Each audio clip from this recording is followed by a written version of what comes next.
AKBP Basuki ungkap soal adanya hubungan asmara dengan dosen Untak Semarang.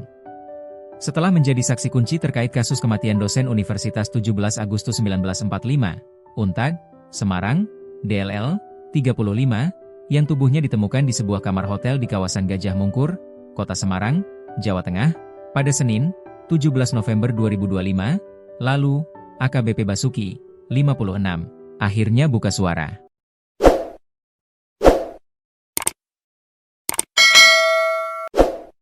Menjadi orang pertama yang melaporkan kematian Levi ke kepolisian, AKBP Basuki.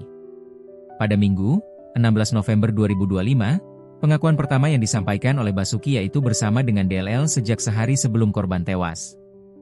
Dia menyebut bahwa korban memiliki masalah kesehatan berupa tekanan darah dan kadar gula yang tinggi. Bahkan, AKBP Basuki menyebut DLL sempat muntah-muntah sehari sebelum tewas dan membuat dirinya membawanya ke rumah sakit.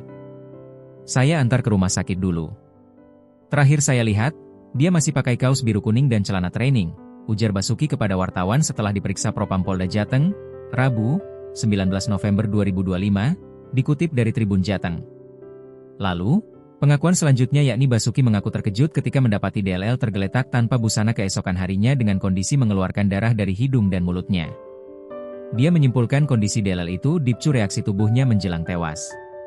Kemudian, pengakuan ketiga yakni dirinya membantah adanya hubungan asmara dan hanya mengaku simpati kepada DL karena kedua orang tuanya telah meninggal dunia.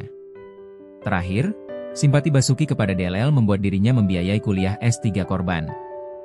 "Saya sudah tua. Tidak ada hubungan seperti yang orang pikirkan," ujarnya. Punya harta 94 juta rupiah, bisa biayai kuliah S3 DLL.